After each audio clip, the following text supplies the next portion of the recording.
Hello বন্ধুরা, আজকে আমি ভুনা খিচুড়ি কীভাবে রান্না করবেন দেখিয়ে দিচ্ছি। এখানে একটা পাতিলার ভিতরে বসিয়েছি, আমি পাতিলা বসিয়ে দিয়েছি।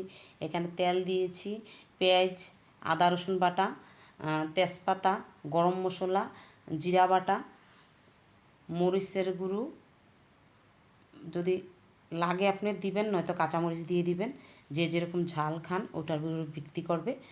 তো হলুদের গুঁড়ো, ধনিয়া জিরার গুঁড়ো সব কিছু আমি একসাথে দিয়ে লবণ দিয়ে দিয়েছি। এখন আমি মশলাটাকে ভালো করে কষিয়ে নেব।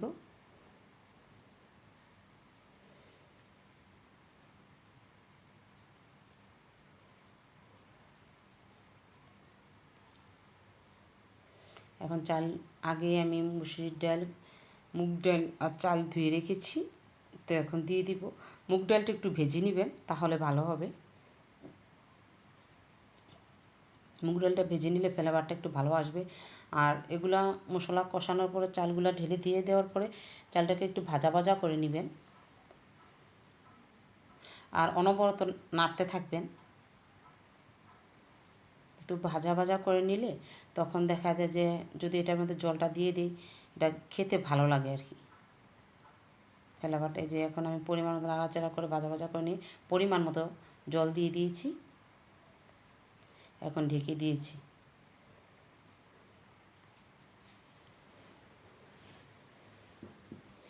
এই যে আমার খিচুড়ি হয়ে গিয়েছে। তো মাঝে মাঝে আপনারা একটু ঢাকনিটা উঠিয়ে নাড়া দিয়ে দিবেন, উলট পালট করে দিবেন। তো এই যে দেখুন আমারটা একদম ঝরঝরা হয়েছে খিচুড়িটা।